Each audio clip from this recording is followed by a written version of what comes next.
우리 하나님 말씀 보시겠습니다. 하나님 말씀 사사기 8장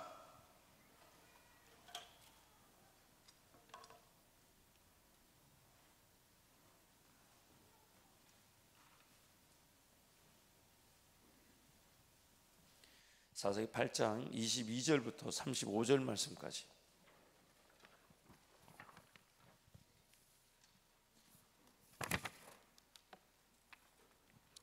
사사기 8장 22절부터 35절까지 제가 한 절, 여러분이 한 절 교독합니다. 그때 이스라엘 사람들이 기드온에게 이르되 당신이 우리를 미디안의 손에서 구원하였으니 당신과 당신의 아들과 당신의 손자가 우리를 다스리소서 하는지라. 기드온이 그들에게 이르되 내가 너희를 다스리지 아니하겠고 나의 아들도 너희를 다스리지 아니할 것이요 여호와께서 너희를 다스리시리라 하니라. 기드온이 또 그들에게 이르되 내가 너희에게 요청할 일이 있으니 너희는 각기 탈취한 귀고리를 내게 줄지니라 했으니 이는 그들이 이스마엘 사람들이므로 금 귀고리가 있었음이라. 무리가 대답하되 우리가 즐거이 드리리다 하고 겉옷을 펴고 각기 탈취한 귀고리를 그 가운데에 던지니 기드온이 요청한 금 귀고리의 무게가 금 1700세겔이요 그 외에 또 초승달 장식들과 폐물과 미디안 왕들이 입었던 자색 의복과 또 그 외에 그들의 낙타 목에 둘렀던 사슬이 있었더라. 기드온이 그 금으로 에봇 하나를 만들어 자기의 성읍 오브라에 두었더니 온 이스라엘이 그것을 음란하게 위함으로 그것이 기드온과 그의 집에 올무가 되니라. 미디안이 이스라엘 자손 앞에 복종하여 다시는 그 머리를 들지 못하였으므로 기드온이 사는 40년 동안 그 땅이 평온하였더라. 요아스의 아들 여룻바알이 돌아가서 자기 집에 거주하였는데 기드온이 아내가 많음으로 그의 몸에서 난 아들이 70명이었고 세겜에 있는 그의 첩도 아들을 낳았으므로 그 이름을 아비멜렉이라 하였더라. 요아스의 아들 기드온이 나이가 많아 맞죽음에 아비에셀 사람의 오브라에 있는 그의 아버지 요아스의 묘실에 장사되었더라. 기드온이 이미 죽음에 이스라엘 자손이 돌아서서 바알들을 따라가 음행하였으며 또 바알 브릿을 자기들의 신으로 삼고. 함께 갑니다. 이스라엘 자손이 주의 모든 원수들의 손에서 자기들을 건져내신 여호와 자기들의 하나님을 기억하지 아니하며 또 여룻바알이라는 기드온이 이스라엘에 베푼 모든 은혜를 따라 그의 집을 후대하지도 아니하였더라. 아멘. 죄로 말미암아 타락한 우리 본성의 가장 큰 문제점은 우리 안에 있는 그 죄악이 얼마만큼의 잠재 가능성으로 자리 잡고 있는가를 가늠할 수 없다는 것입니다. 우리가 죄로 말미암아 타락한 죄인으로서 가장 큰 문제점은 내 안에 얼마만큼의 죄악의 잠재 가능성이 자리 잡고 있는가를 가늠할 수 없다는 것입니다. 얼마만큼의 죄의 크기, 어떤 죄에 빠질지, 어떤 죄의 괴롭힘을 당할지, 어떤 죄가 나를 위협하며 공격하며 또한 내 삶을 저해하고 하나님과 관계를 가로막는지 그 죄의 잠재 가능성을 가늠할 수 없다는 것이 가장 큰 문제입니다. 어떤 죄가 어떻게 드러날지 전혀 예측이 되지 않습니다. 예측할 수가 없어요. 어제까지 짓지 않았던 죄가 오늘 나타날 수가 있고 어제까지 잘 참았던 것이 오늘 터져 나올 수도 있습니다. 저런 죄를 지으면 안 되는데 말하면서 비판했던 그 죄가 내일 나의 죄가 될 수가 있습니다. 또한 어떤 문제에 사로잡혀 있는지 전혀 인식하지 못한 채 살아가고 있었습니다. 내가 지금 죄 가운데 머물고 있는데 죄 가운데 머물고 있는지 아닌지도 모르고 있고 하나님 보실 때는 하나님과 전혀 관계없는 그러나 완전히 그 죄의 문제에 사로잡혀서 하나님 음성을 듣지 못하고 하나님과의 관계를 제대로 누리지 못하고 있는데 자기 힘으로 종교생활, 신앙생활 한다고 할 수 있다는 겁니다. 심지어 무엇이 죄인지도 알지 못한 채 죄를 지을 뿐만 아니라 무엇이 죄인지 알지 못한 채 죄를 지을 뿐만 아니라 로마서 7장에 가보면 이렇게 말합니다. 죄를 알고도 그 죄를 피하지 못하고 짓게 되더라는 겁니다. 뻔히 이렇게 하면 죄인데라는 걸 알고도 그 죄를 짓는 존재가 바로 타락한 우리 죄인들이라는 거예요. 불편하게 쳐다보셔도 사실입니다. 저를 불편하게 본다고 해서 제가 지금 말하는 내용이 거짓이었으면 저도 좋겠습니다. 하나님께서 불편하게 여기시며 죄라고 여기시는 것들을 전혀 인지하지 못한 채 이 정도는 괜찮겠지라고 말하면서 그 죄를 용납하고 그 죄를 받아들이고 하나님을 거절할 수 있는 것이 바로 저와 여러분이라는 거예요. 그래서 그 죄가 얼마만큼의 잠재 가능성을 가지고 내 안에 자리 잡고 있는가를, 또 내 안에 잠재 가능성으로 남아있는가를 가늠할 수 없다는 것이 우리가 가진 큰 아픔입니다. 그래서 죄라는 것은 진단이 불가능합니다. 진단할 수가 없어요. 여러분, 병의 가장 큰 이 문제가 뭐냐면 뭔가 아프고 힘들고 제대로 정상적인 기능이 되지 않는데, 그 병에 걸렸는데 무슨 병인지를 모를 때 그것만큼 힘든 일이 없습니다. 저도 고등부 전도사 때 안타깝게도 우리 고3 그 여학생 하나를 천국에 먼저 보내는 그 자리에 있었습니다. 그 전 주일에 제가 이렇게 설교 원고를 늘 들고 올라오는데 설교 원고에 그 글자가 눈에 하나도 들어오지 않는 거예요. 그래서 그날따라 저도 처음으로 그런 설교 처음 해봤어요. 예수 그리스도를 믿어야 되고 믿지 않으면 지옥 가며 예수 그리스도를 믿는 것만이 하나님 백성 되며 천국 간다고. 그리고 설교를 마친 다음에 처음으로 제 사역 처음으로 그 소위 말하는 이 구원의 확신에 대한 콜링을 저도 모르게 했어요. 왜 그런지 모르겠어요. 설교 준비된 것과는 전혀 관계없는 내용을 전하고, 그리고 예수를 믿는 사람들만 손을 들라고 했더니 정말 놀랬던 건 한 60여 명 정도 앉아 있었는데 그 중에 3분의 1이 손을 들질 않더라고. 지금 예배드리러 왔는데 3분의 1이 손을. 근데 그때 제가 분명히 그 여학생 하나가, 이름도 있잖아요, 우리 미경이가 손을 드는 걸 제가 분명히 보았어요. 신앙을 고백하는 걸 분명히 보았는데 왜 제가 그런 설교를 했고 그렇게 그 콜링을 했는지 모르겠어요. 근데 그 주일 지난 목요일 날 그 미경이가 주님 앞으로 갔습니다. 근데 제가 병원에 응급실에 있다는 얘기를 듣고 병원에 갔을 때는 사경을 헤매고 있는데, 안타까운 것은 분명히 지금 이 미경이는 침대 위에서 사경을 헤매고 있는데 의사들이 그 병이 뭔지를 모르는 거예요. 그 밤새 검사만 하다가 기어이 그 미경이가 하나님 나라, 하나님 품으로 가게 되었죠. 나중에 원인을 파악한 것은 그럴 것이다 라는 병명이었지, 지금 그때 전혀 병명을 진단하지 못했습니다. 병명이 진단이 안 되니 병을 어떻게 다뤄야 될지를 모르고, 다뤄야 될지를 모르니 응급처치나 수술이 불가능한 거예요. 근데 오늘 우리란 존재가 죄라는 병에 걸렸는데 그 병이 진단이 되지가 않습니다.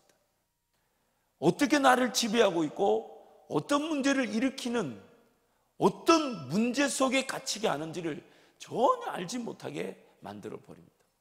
그리고 자기도 모르는 사이에 스물스물 기어 나와서 나라는 존재를 장악하기 시작합니다.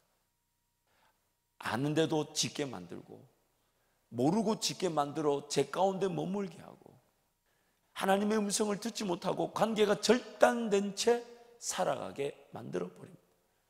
그러면서 내 인간적인 힘으로 신앙생활한다, 하나님을 섬긴다는 그 수준에 머물게 할 수 있더라는 것입니다. 어떤 문제를 일으키는지 그 죄의 크기와 힘과 권세, 죄의 능력을 가늠할 길이 없다 보니까 속수무책 당할 수밖에 없는 것이 바로 저와 여러분 죄인들입니다. 기드온이 하나님의 큰 능력으로 그 13만 명이라는 그 미디안의 연합군대, 아말렉과 그 동방의 군대를 다 물리쳐 버렸어요. 그 전쟁, 그 물리친 승리, 그 적들을 대패시킨 그 승리가 얼마나 크면, 성경 오늘 28절 말씀 보면 미디안이 다시는 이스라엘 자손들을 침략하지 못할 만큼 그 기간이 40년이 된 만큼 하나님이 그 적들을 초토화시켜 버렸어요. 고작 300명의 군사로, 기드온과 300명의 군사로 그 13만 명, 그리고 40년 동안 그 주변의 나라들이 이스라엘을 넘보지 못할 만큼의 그 적들을 초토화시켜 버렸어요.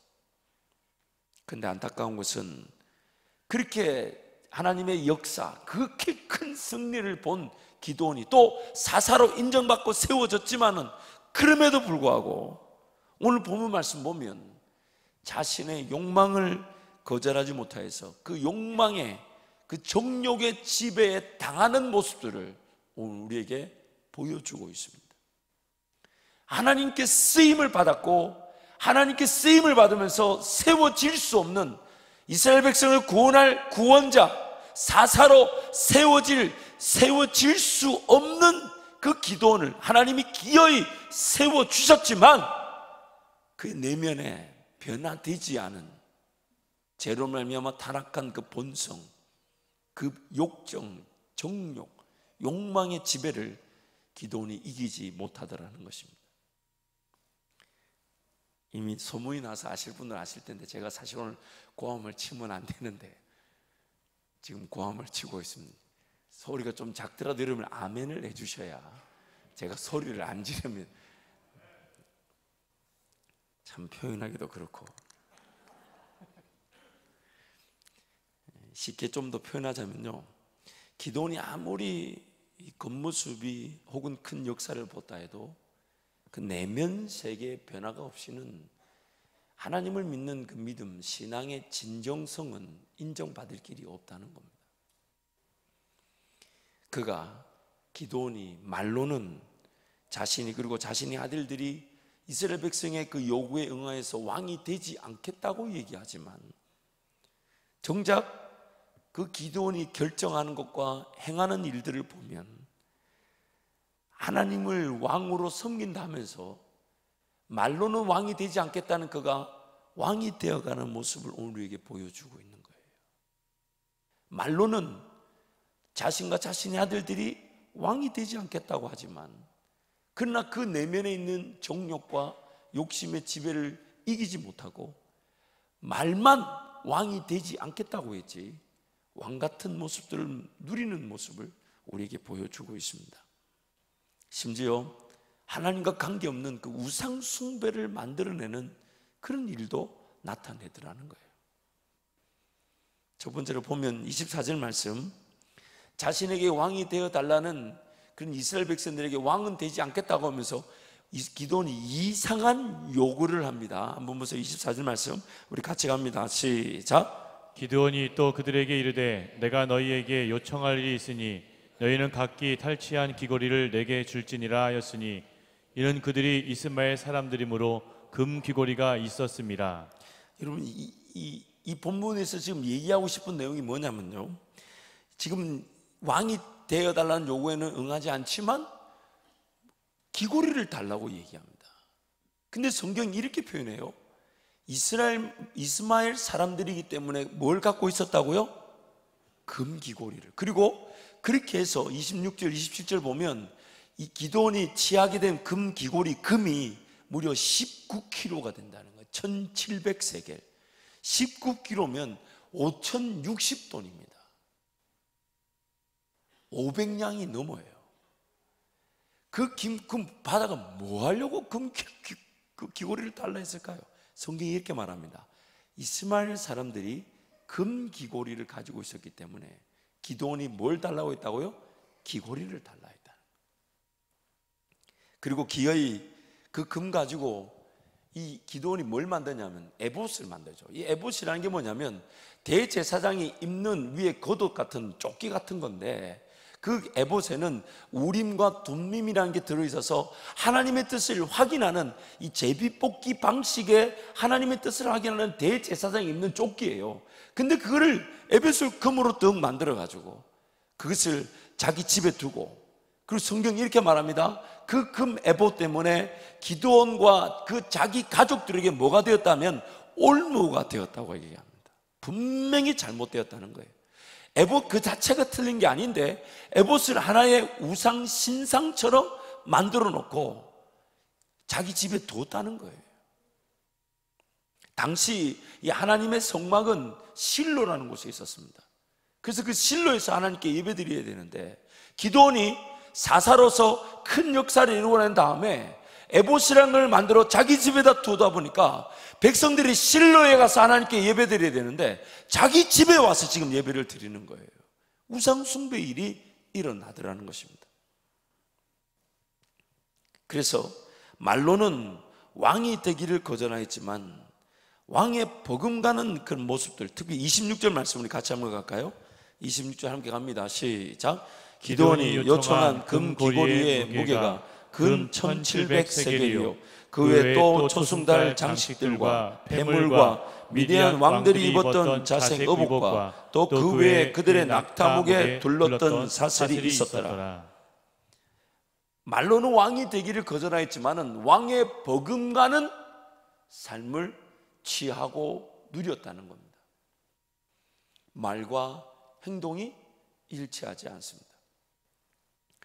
연약한 척 하면서 누리는 건 다 누립니다. 하나님께서 세워주시고 써주시지 않았다면 결코 쓰임 받을 수 없었던 연약한 자였지만 그 연약함 속에서 제 아래 사로잡힌 욕망과 욕심을 거절하지 못하는 그 모습을 적나라하게 소개하고 있는 거예요. 심지어 30절 31절 말씀은 같이 갑니다. 시작. 기드온이 아내가 많으므로 그의 몸에서 낳은 아들이 70명이었고 세겜에 있는 그의 첩도 아들을 낳았으므로 그 이름을 아비멜렉이라 하였더라. 수많은 아내를 두고 70명의 자녀를 두었다. 세상 어떤 그런 주변 왕들의 모습을 그대로 따라했다고 해도 과언이 아니죠. 이 결혼 생활을 잘 모르니까 이 수많은 아내를 두는 거예요. 아니 갑자기 이 얘기가 왜 나오는지 모르지 어쨌든 결혼이라는 걸 해보면 수많은 아내를 둘 만한 배짱이 글쎄요 생기기가 쉽지 않을 텐데 아니 이게 보통 자식을 두는 거 이해되지만 수많은 아내들 이야 모르겠어요. 뭐 이제이라고 오랑캐를 잡는다고 그런 방법일지도 모르겠습니다만은 야 이거 저는 이걸 보면서 이거는 신앙의 문제가 아니라 상식의 문제인 것 같은데 아니 한 명도 힘이 들 텐데 어떻게 수많은 아내들을 더군다나 첩을 뒀는데 그 서자의 이름을 아비멜렉이라고 지었는데 이 아비멜렉의 이름의 뜻이 뭐냐면 내 아버지는 왕이다. 아비멜렉 그러니까 자기는 왕이 되지 않겠다 해놓고 자기 자식의 이름은 뭐라고 지었어요? 아비멜렉이라고 지었어요. 그러면 자기는 뭐가 되는 겁니까? 왕이 되는 거예요. 참 기도원 보면서 정말 얄팍해도 이렇게 얄팍할 수가 있을까? 말로는 안 한다. 나는 그렇게 하면 안 된다. 그러나 돌아서서는 누릴 것, 가질 것 다 가지는 이 모습, 누군가의 모습이 아닌 저와 여러분의 모습입니다. 오늘 우리는 틀린 게 뭔 줄 압니다. 근데 그 틀린 거를 나도 모르게 다른 방식으로 이루고 성취하려고 할 때가 있습니다. 잘못된 건 압니다. 그러나 내 의견, 나의 생각 자체를 굽히기 싫어서 잘못된 것임에도 불구하고 그것을 은근히 관철을 시키려고 합니다.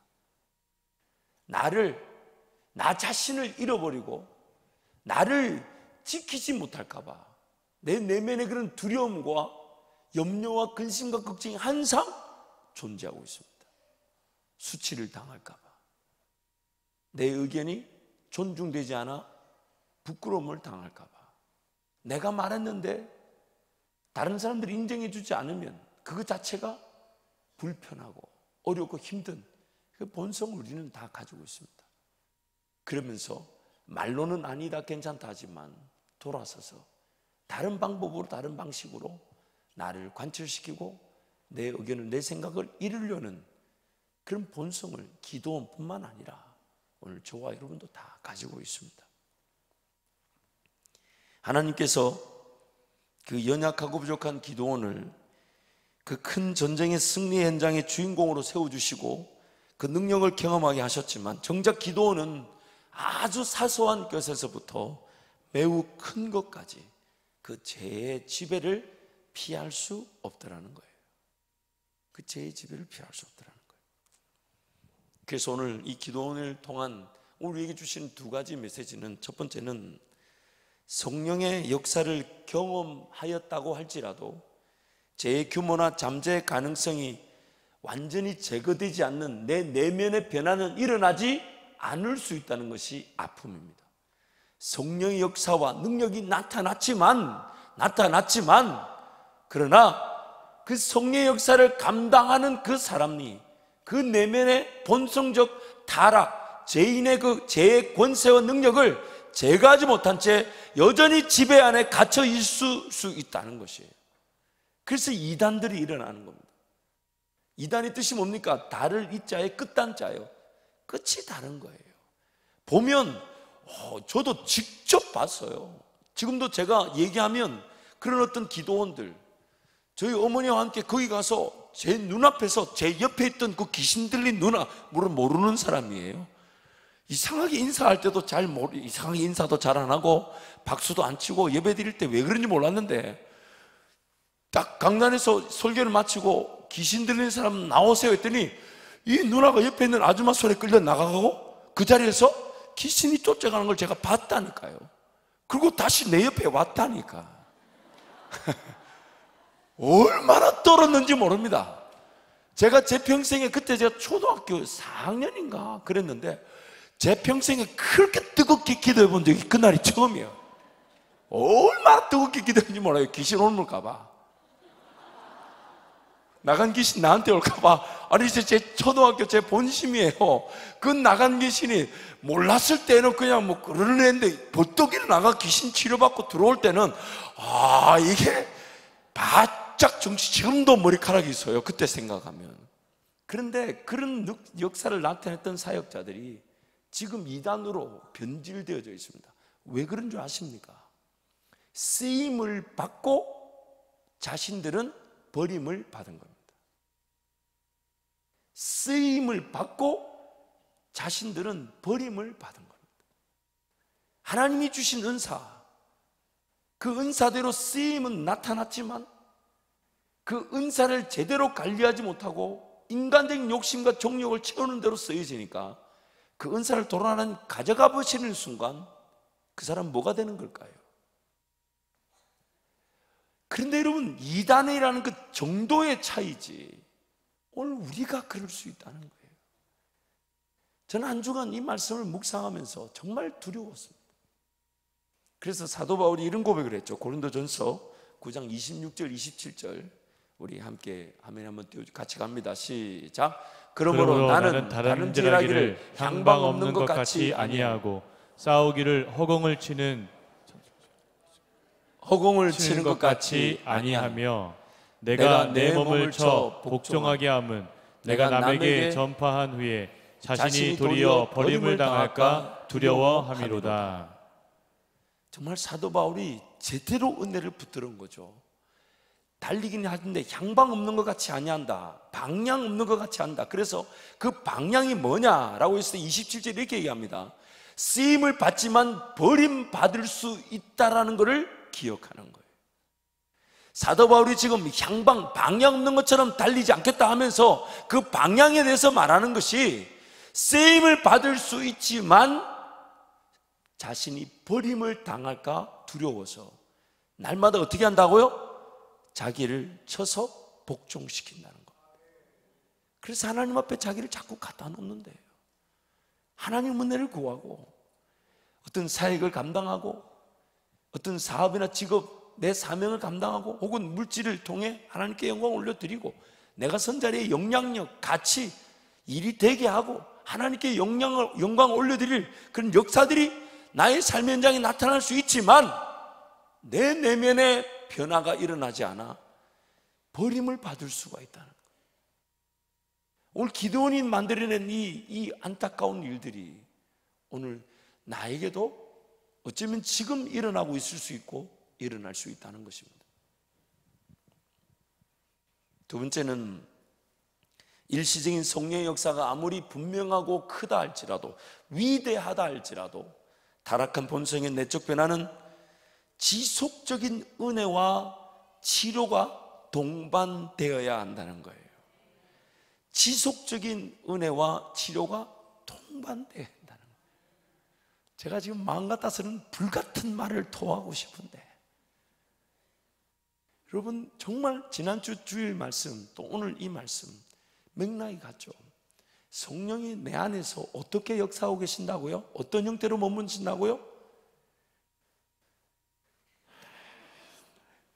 지난주 말씀에 뭐였습니까? 성령이 우리 안에 어떻게 머물고 계신다고요? 어떤 형태로? 기름 부음이라고.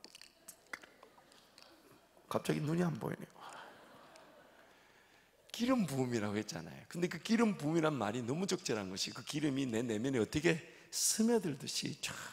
근데 그것이 나중에 외적인 정확한 때에 성령의 불이 임하면 내가 준비된, 주님과 동행했던 그 모든 순간이 완전 활활 불이 붙듯이 다 오른다는 겁니다. 그래서 제자들이 3년의 시간 동안 정말 예수님을 그렇게 따라다녔지만 정작 예수님이 십자가와 고난과 죽으심에 뿔뿔이 흩어졌지만, 그들이 예수님 불러 모았고 성령이 임하게 됐을 때에 그들이 주님과 동행했던 그 3년의 시간들이 폭발적으로 불이 붙어 임하는데, 그것을 상징적으로 보여준 게 오순절 성령 강림 사건이었고, 불의 혀 같은 것이 그들 가운데 임하더라는 거예요. 그래서 성령 하나님 오늘 우리 가운데 그렇게 지속적으로 외적의 그런 역사와 필요한 그런 인도하심들, 길이 필요하면 길을 열어주시고 닫힌 문 열어주시고 불가능을 가능케 하시는 그 외적인 역사를 분명히 베풀어 주시지만은 동시에 내 내면에 지속적인 관리, 치료, 회복, 그런 만져주심, 변화시키는 그 은혜도 함께 동반되어져야 한다는 것입니다. 여러분, 이 구약의 말씀들을 우리가 살펴보면서 항상 이 관점을 분명히 해야 됩니다. 구약은요, 구약적 그 한계를 분명히 가지고 있습니다. 그래서 오늘 우리에게 주어진 은혜는 이 구약적 한계를 그대로 끌어안은 신약적 은혜입니다. 이상하네, 이게 두 줄로 나오네. 신약적, 왜 제가 구약적 한계란 말을 쓰고 신약적 은혜란 말을 쓰냐면, 이 구약은 아직 미완성이에요. 그래서 한계 상황이죠. 그러나 신약적 은혜란 말은 이거는 완성된 상황입니다. 그러면 오늘 우리에게 주신 이 신약적 완성의 은혜는 무엇을 분명히 배경으로, 근거로 주어진 겁니까? 구약적 한계 상황을 분명히 이해하고 이 한계 때문에 오늘 나에게는 이런 완성된 은혜가 필요하더라는 거예요. 그래서 구약의 말씀을 보면서 하나님 그럼에도 불구하고 시도하지 않으셨던 일이 없더라는 게, 모든 시도를 다 해보셨다는 거예요. 그들을 구원하기 위해 동원하지 않았던 방법이 없더라는 거예요. 물로 심판하기도 하고 직접 개입하기도 하시고 온갖 가시적인 온갖 역사로 일일이 간섭하셨지만은 이 모든 시도가 결국 무엇을 지향하게 됐냐면, 모든 시도는 결국 누가 필요하다? 예수가 필요하더라 이 말이에요. 구약적 한계가 지향하는 바가 뭐냐면, 그래서 예수 그리스도를 뭐라고, 몽학 선생, 즉 그림자적 그런 이 모형을 제시해 준다 이 말이에요. 모든 시도가 있었지만 결국 우리에겐 누가 필요하다고요? 예수가 필요하다는 그 구약적 한계 상황에서 신약적 완성의 은혜가 우리에게 주어진 것입니다. 그래서 이 구약적 한계 상황의 가장 대표적인 게 뭐냐면, 한계 상황, 이 한계란 말이 뭡니까? 제한이 있다는 거잖아요. 이 제한이 있다는 말은 건 내가 뭔가 이 구속에 이게 갇혀 있다는 뜻이죠. 갇혔다. 이런 한계, 제한, 갇혔다는 말은 뭐냐면 나의 타락한 이 본성 자체가 어떠한 것인지를 드러내 주면서, 그래서 오늘 신약의 성도는 구약의 성도와 다른 게 아니에요. 우리는 똑같아요. 아니, 세월이 지나면 지날수록 그 제약의 깊이는 더 깊어졌고 타락은 더 깊어졌으니 구약의 백성들보다 오히려 어쩌면 더 타락한 본성을 가지고 있다 해도 과언이 아닌데, 감사한 것은 그 구약의 백성들의 그 타락의 그런 한계 상황을 하나님이 아시고 오늘 우리에게 그 한계 상황에 극복할 수 있는 완성된 은혜를 주신 것이 바로 예수 그리스도다 이 말이에요. 그래서 구약의 말씀을 볼 때마다 나를 발견하는 겁니다. 나라는 존재를 발견하고 그러나 그 구약적 한계 상황에 기술될 수 없었던 완성된 은혜는 오늘 예수 그리스도를 말미암아 오늘 우리에게 주어진 그 은혜는 신약적 은혜의 측면에서 우리가 적용하고 그 관점으로 구약을 봐야 된다는 거예요. 그래서 나의 한계 상황, 나란 존재의 한계 상황이 뭐냐면 외적인 역사가 임할 수 있지만, 외적인 역사가 분명히 있지만 이 외적 역사만으로는 오늘 나라는 이 죄인의 한계 상황을 이겨낼 수가 없다는 거예요. 아멘을 해주셔야 돼요. 지금 제가 이 소리를 낼 때마다 얼마나 찌릿찌릿한지 모릅니다. 그래서 여러분, 한계 상황이 있다는 거예요. 그래서 이 외적 역사만이 있어서는 안 되니까 우리에게 어떤 변화를 주길 원하시냐면 내적 변화라는 그 은혜를 주기 위해서 성령이 지금 나를 뭘로 삼으셨다고요? 뭘로 삼으셨다고요? 성전 삼으셨다고 얘기하시잖아요. 나를 성전 삼으시고 내 안에 머물러야만 하는 분명한 목적이 있다는, 그게 뭐냐면 구약의 그 기도원과 같은 그런 어리석은 일들, 그 큰 성령의 분명하고 확신한 위대한 역사를 보고서도 자기 자신의 그런 잘못된 결정과 욕망과 지배에 사로잡혀 버림받듯 버려질 수가 있다는 겁니다. 그걸 하나님이 지금 경계하고 계신 거예요.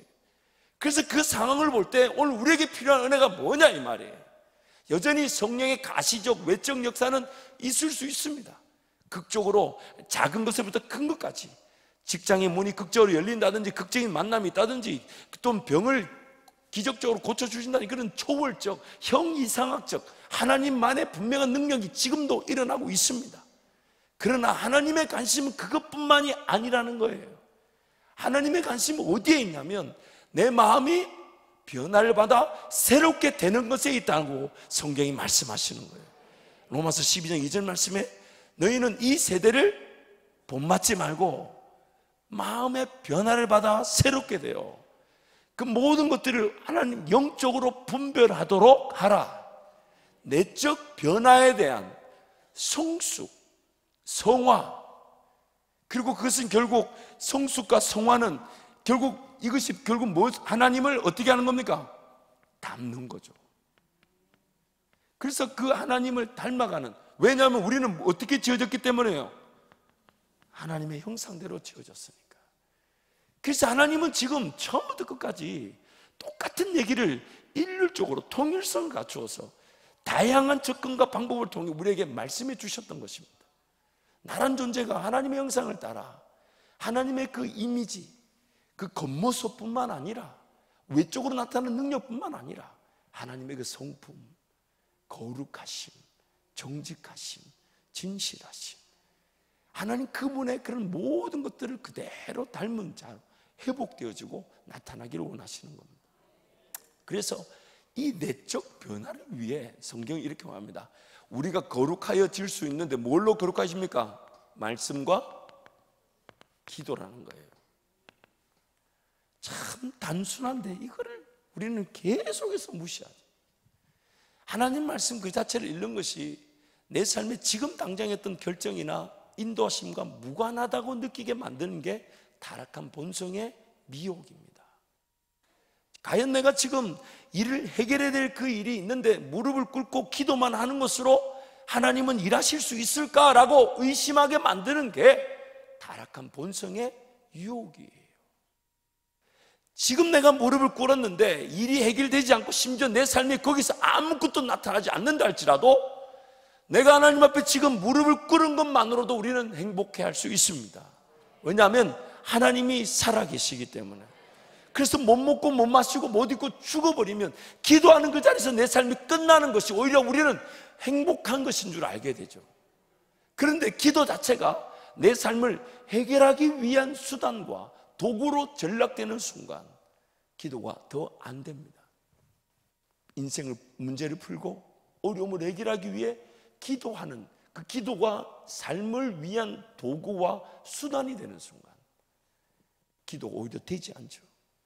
그러나 기도 그 자체를 통하여 내가 거룩하여지고 내 안에 성전 삼으신 성령 하나님과의 동행과 인도하심, 그러나 어느 순간 그런 동행 인도하심, 내 삶을 주관하시는 그런 하나님의 극적인 가시적인 인도나 혹은 간섭하시는 능력이 없어도 어느 순간 내 기도의 자리, 말씀의 자리는 주님을 더 사랑하는 쪽으로 바뀌어져 가고 있더라는 거예요. 주님을 더 기뻐하는 쪽으로, 주님과 호흡하듯 교제하는 수단으로 바뀌어져 가고 있더라는 겁니다.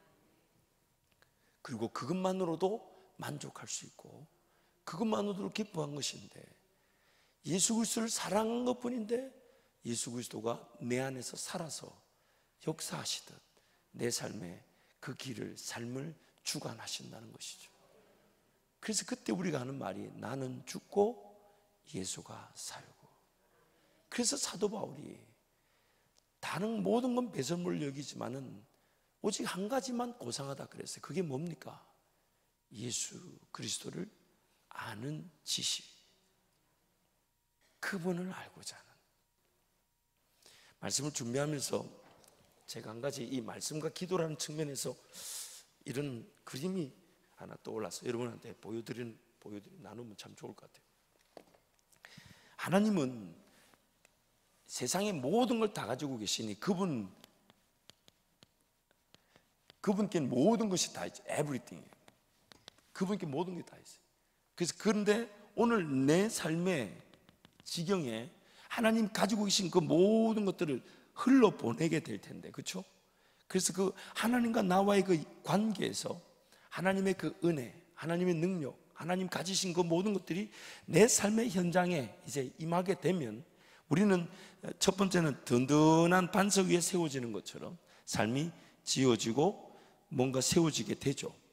그러면서 그 은혜의 통로, 하나님의 것들이 풍성하게 내려오게 되면 내 삶의 지경은 점점점 넓어지기 시작하는 거예요. 점점점 넓어지기 시작하면서 더 많은 것들이 성령으로 말미암아 심고 성령으로 말미암아 세워지게 돼서 반석 위에 세워지는 것처럼, 모래 위가 아닌 반석 위에 세워지는 것처럼 삶이 세워져 가게 되는 것입니다. 그런데 이것이 이렇게 은혜의 그 통로관을 자세히 보면 우리가 잘 아는 대로 이 은혜가 임하게 되는 이 통로가 뭐냐 이 말이에요. 뭐냐 이 말이에요. 성경은 이렇게 말합니다. 하나님의 이 반석은 즉 말씀이고, 그렇죠? 그리고 세워져 가는 것들은 성령으로 심고 성령으로 거두게 되는 거니까, 즉 이것을 어떤 기도의 관점에서 볼 수가 있겠죠. 관계의 관점에서 성령 하나님의 은혜를 구하고 성령 하나님의 인도하심을 구하고, 그러나 그 성령 하나님의 인도하심과 성령 하나님의 역사를 구하는 건 이 말씀이라는 분명한 반석 위에 세워지지 않으면 마치 이런 것 같습니다. 내 삶의 반석이라고는 요거밖에 안 되는데 다 모래인데, 아무리 많이 기도해 본들 남는 건 나중에 다 무너지고 요거밖에 안 남아요. 요거밖에 안 남습니다. 요거밖에. 다른 데는 다 모래니까.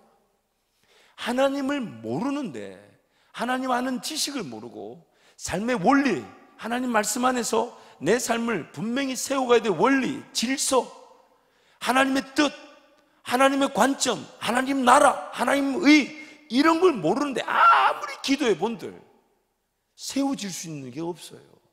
들을 수 있는 음성이 없고 적용할 수 있는 게 없어요. 왜요? 분명히 말씀 속에서 하나님이 나의 삶을 위한 분명한 원리와 질서, 그럼 일하심의 방법들, 뜻, 하나님 나라, 그 모든 걸 다 담아두셨는데 저 말씀을 무시해버리고 그저 기도만 하면 결국 신비주의적 현상에 빠지게 되죠. 직접 듣는 음성. 그러다 보니까 그 직접 듣는 음성을 좋아하다 보니까 마귀는 그것 다 대놓고 직접 듣는 하나님의 음성인 것이 그냥 생각을 쑥 집어넣어 줍니다. 그럼 막 그걸 또 붙들고 하나님의 음성인 줄 착각하고 막 뛰어가 버려요. 분명히 그 배경이나 그런 어떤 환경을 따져보면 하나님의 뜻이 아님을 분명히 알 수 있는데, 생명과 위로와 평안과 안정이라 했는데 사망과 두려움과 떨림 속에서 확실하지 않은 길을 막 걸어가 버립니다. 하나님의 뜻이다 이러면서. 왜 이런 일이 일어날까요? 말씀 위에 서 있지 않기 때문인 거예요. 더군다나 현대를 사는 그리스도인들, 하나님 말씀을 읽고 외우고 묵상하고 그것을 깨닫고 적용하고 말씀 붙들고 살아가는, 먹을 때는 달지만 속에 들어가면 쓰게 되는 그 하나님의 말씀, 먹는 것, 읽는 것, 깨닫는 건 즐겁지만 정작 내 삶에 적용하기에는 배 소화하기가 쉽지 않고 쓴 것처럼. 그래서 그 말씀 붙들고 하나님 은혜를 구하고 내 삶에 이 말씀이 적용되어지고 세워질 수 있도록 인내하고 기다리고 참고 견디면서 하나님 말씀을 따라가고 순종하고 은혜를 구해야 되는데 참지 않습니다. 인내하지 않습니다. 견디지 않습니다. 그리고 막 쫓아가 버리죠. 하나님의 뜻이다 이러면서 막 가버리고. 근데 그 걸어가는 그 현장의 그 원리, 질서를 보면 몰라요. 뭐가 지금 중요한지를 몰라요. 하나님이 뭘 지금 귀하게 여기는지 전혀 무시해버리고 지금 나에게 당장 들리는 이 직접적인 음성에만 귀를 기울이다 보니 미혹당하기가 얼마나 쉬운지 모릅니다. 얼마나 미혹을 당하면 3년 동안 예수를 따랐던 가룟 유다가 예수 팔려는 생각을 이기질 못하고 예수 팔아버렸어요. 그래서 오늘 우리 삶에 하나님의 최고의 관심은 제발 이거부터 좀, 이 기록된 말씀부터 좀 읽어달라는 거예요. 이거부터 조금 적용해주고 이 원리 위에 삶이 세워지기를 원하시는 거예요. 이거부터 이게 안 되면요, 아무리 기도해본들 말씀 없는 기도는 자기 숭배에 불과합니다. 말씀 없는 기도는 자기 만족밖에 되지 않습니다. 말씀 없는 기도가 미혹당하기가 제일 좋습니다. 마귀가 던지는 생각을 분별해내지 못하니까, 자기 욕심인지 분별하지 못해. 그래 놓고는 기도해 보겠대요. 그래 놓고는 자꾸 하나님 음성을 구해 보겠대요. 그럼 뭘 들을 수 있겠어요?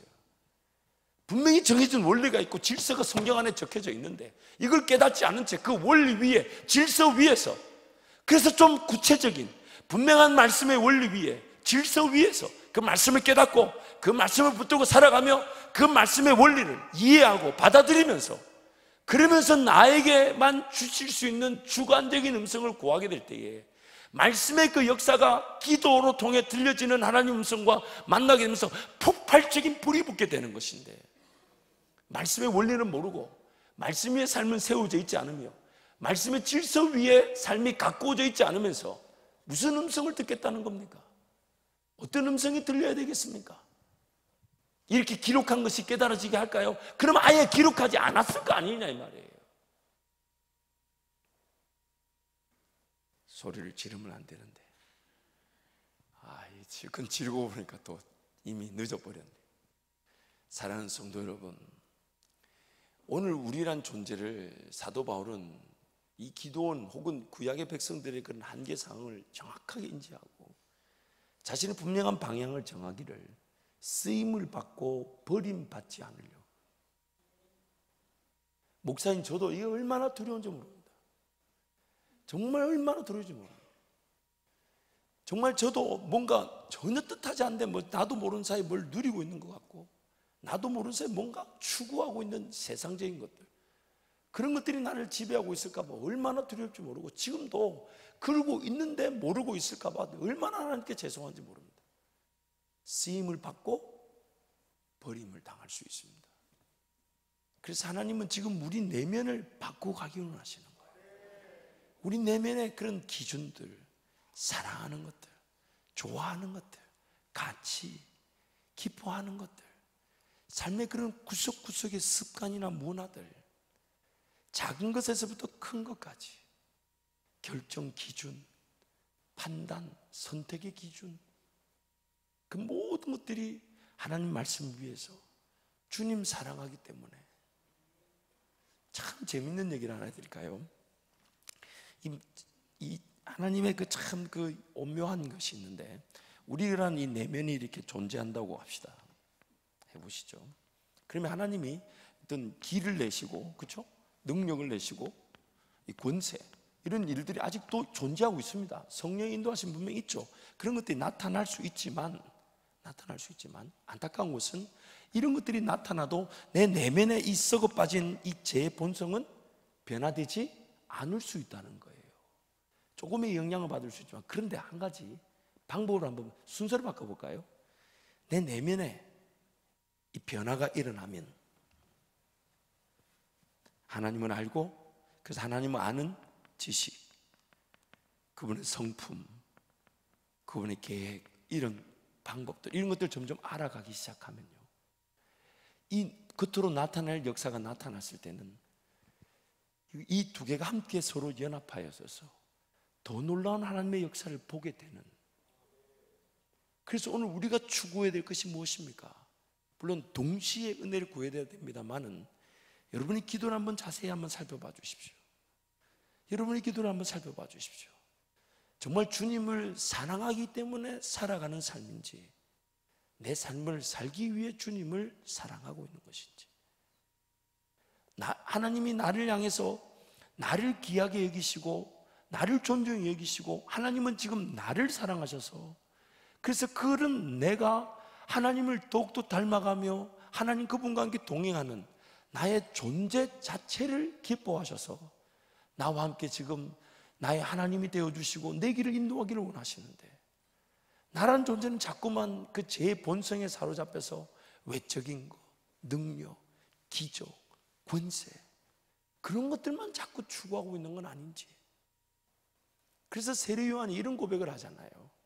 그는 어떻게 한다고요? 흥하여야 할 것이요, 나는 어떻게 한다고요? 새하여. 그런데 우리는 자꾸만 나는 새하려고 하지 않고 주님의 이름만이, 주님의 영광만이, 주님의 권세만이 흥하고 음성이 안 들리면, 음성을 듣기 위해 자기의 어떤 욕심의 소리들, 문화의 소리들, 인간의 소리들, 주변의 소리들 좀 끄고 새하도록 하면 그 세미한 음성이 들릴 텐데, 자기가 그대로 다 가지고 있어요. 드라마 소리, TV 소리, 문화 소리, 세상의 물질 소리, 가치관, 비교, 상대평가, 이런 거 그대로 두면서 주님 소리만 자꾸 키워달라고, 주님 소리만 자꾸 높여달라고, 주님 볼륨만 자꾸 높이고, 안 들린다고, 모른다고. 지금 내 것을 죽이고 내 것을 소리를 줄이게 만들어서 어떻게든 내가 더 주님을 사랑하며 주님을 신뢰하며 주님 주신 시간답게 물질답게 관리하고 섬기고 헌신하고 삶을 내어드리고 맡겨드리며 전적으로 주님을 따라가려는 그런 어떤 헌신, 수고, 희생. 그래서 어쩌면 마음을 다하지 못하고 뜻을 다하지 못하고 내 목숨을 다하지 못하는 것을 안타까워할 줄 알아야 될 텐데, 자꾸 교회당 예배당 오면 주님 것만 자꾸 높여달라고, 볼륨 업, 볼륨 업, 그러면서 리모컨으로 소리만 자꾸 올리듯이 하나님 소리만 키우려고, 그러면서 하나님 음성이 들리지 않는다고. 그래서 기도하는데 기도 응답이 없는 것 같고, 기도하는데 기도 자체가 오래 가지 않죠. 잠잠히 들으려고 하기보다는 바빠 죽겠는데 기도할 시간도 없는데 막 이러면서 앞다퉈 와가지고 기도하려고 하니 그 기도가 잘 될까요? 시간 없다 하면서 달려나오는 그 시간이 과연 얼마나 가치가 있을까요? 물론 안 나오는 것보다 낫겠지만 우리 자신들 한번 뒤돌아봐야 되지 않겠습니까? 정말 주님을 사랑하는 거라면 주님과의 시간과 주님과의 사랑의 관계를 중심으로 다른 시간들을 정리하고 우선순위를 바꿔야 되는 거지. 다른 건 다 자기 누릴 거, 즐길 거 어쩔 수 없이 붙들고는 다 붙들고 있으면서 주님만 더 크게 소리를 질러달라고, 주님만 더 길을 보여달라고, 주님 능력 보여달라고, 주님 권세 보여달라고, 나는 새하려고 하지 않으나 주님만 더 흥하라고 막, 그런 우리 모습들. 그러다 보니 지금 내가 걸어가야 될 사명을 논할 수 없고, 음성이 들리지 않다 보니 그 하나님 그분께 대한 신뢰나 하나님 나라를 위해 살고자 하는 그런 마음들이 뜨거워질 수가 없습니다. 그래서 신앙이 항상 내가 할 수 있는 만큼 내 이해와 지적 수준 고차에 딱 걸려 있습니다. 나의 한계 상황에 걸려 있는 것입니다. 사랑하는 성도 여러분, 오늘 기도원의 그런 안타까운 모습을 보면서 기도원의 얘기가 오늘 바로 나의 얘기입니다. 내가 그럴 수 있습니다. 내 능력으로만 살고 또한 입으로는 아니다 하면서 행동으로는 누릴 것, 즐길 것, 가질 것 다 가지는 그런 기도원의 모습이 내 모습일 수 있습니다. 사도 바울이 말한 것처럼 쓰임받고 버려질 수 있습니다. 하나님의 역사에 쓰임받고 버려질 수가 있습니다. 그래서 오늘 그 사도 바울의 고백, 내가 내 몸을 쳐서 어떻게 한다고요? 뭐 한다고요? 복종시킨다. 어디다가 복종을 시키는 겁니까? 예수 그리스도 그분, 그 말씀 앞에다가 나를 갖다 놓고 그 말씀이 말씀하시는 대로, 그 말씀이 인도하시는 대로, 그 말씀이 이끌어 가시는 대로. 그래서 여러분 한 가지만 잘하면 돼요. 한 가지만. 여러분 삶에 하나님이 말씀과 기도로 분명하게 말씀하실 때까지 인내하면 됩니다. 말씀과 기도의 자리에서 매일 말씀 묵상해 가고 기도하면서. 그래서 여러분 어떤 일이 나타나고 어떤 회의를 통해 결정이 될 때 최고의 권위가 뭡니까? 개인의 인생의 길에서의 결정이든 공동체의 결정이든 최고의 한마디, 최고의 권위가 뭡니까? 하나님이 말씀하셨습니다. 그때 그 한마디면요 모든 게 잠잠해져 버립니다. 근데 그에 대한 확신이 없다 보니까 이런 거 장점으로, 근데 이렇게 하면 좋은 거, 이렇게 하면 단점. 왜 장단점은 다 있잖아요. 그렇지 않아요? 장단점은 다 있어요. 그 장단점 가지고 비교하면요 아무도 결정할 수가 없어요. 청년들 절대로 장단점 가지고 남자 평가하고 여자 평가하면 안 됩니다. 정말 이거 괜찮아서 그거 하나 보고 결혼하면 그것 때문에 실망합니다. 이거 결혼하신 분들한테 물어보세요. 우리 성도님들 간증해 주셔야 돼요. 여러분 결혼 전에 좋았던 게 결혼하고 나니까 어떻습니까? 우리 집에 있는 그분은 미친다 그러더라고요. 그때는 왜 이게 안 보였냐고 그러더라고요. 내가 안 봤나 지가 안 봤지. 그런데 여러분 그런 인간적인 생각은 항상 장단점이 있어요. 이 사람 보면 장단점이 있고 저 사람 보면, 이런 걸로 결정하면 안 돼요. 금식하고 기도하면서 하나님 앞에 무조건 인내해야 되는 거예요. 하나님이 말씀하실 때까지, 하나님이 길을 여실 때까지, 하나님이 가자는 분명한 확인을 시켜 주실 때까지 말씀 붙들고 읽어가면서 묵상해 가면서 기도하면서 버텨. 그래서 밥이 넘어가지 않아서 금식하는 겁니다. 지금 밥이 꾸역꾸역 넘어가야 될 때가 아니니까. 하나님의 뜻도 모르는데 밥 넘어가는 게 그게 사람이겠어요, 그게. 그러나 우리가 그럴 수 있다는 연약함을 인정하고 너무 안타깝잖아요. 가끔씩 제가 막 힘들어 죽겠다면서 배가 고플 때마다 너무 신경질이 나요. 이게 힘들다면서 배가 고픈 걸 이거 어떻게 하면 좋겠습니까? 그런 어떤 연약함. 그래서 여러분 하나님 말씀과 기도의 자리에서 인내하시기를 축복합니다. 그러나 그 인내의 순간에 하나님이 원하시는 게 뭘까요? 외적인 역사와 길을 여시는 것, 불가능을 가능케 하는 이 모든 것들은 때가 되면 하나님 분명히 하실 텐데 아무런 음성이 들리지 않는다. 그럼 하나님의 뜻이 뭐겠습니까? 내 내면의 변화와 성숙입니다. 내가 쓰임받고 버려지지 않도록 하나님 나에게 말씀하기를 원하시고, 하나님 나에게 교제하기를 원하시고, 하나님 말씀을 읽고 깨닫고 묵상하면서 그 즐거워하기를 원하시고, 시편 기자의 말처럼 꿀송이보다 더 달더라, 그런 감격. 그래서 기도하는데 어떤 일이 이루어지든 안 이루어지든 관계없이 내가 하나님 앞에 무릎을 꿇을 수 있다는 것으로 행복해할 줄 알고, 하나님 앞에 은혜를 구하는 이 순간만으로도 즐거워할 줄 알고, 그래서 하나님 아무것도 나타나지 않아도 이 기도의 자리, 말씀의 자리만큼은 평생 하나님 놓치지 않도록 은혜를 베풀어 달라 할 때 하나님 그분이 못하실 일이 없고 안 하실 일이 없습니다.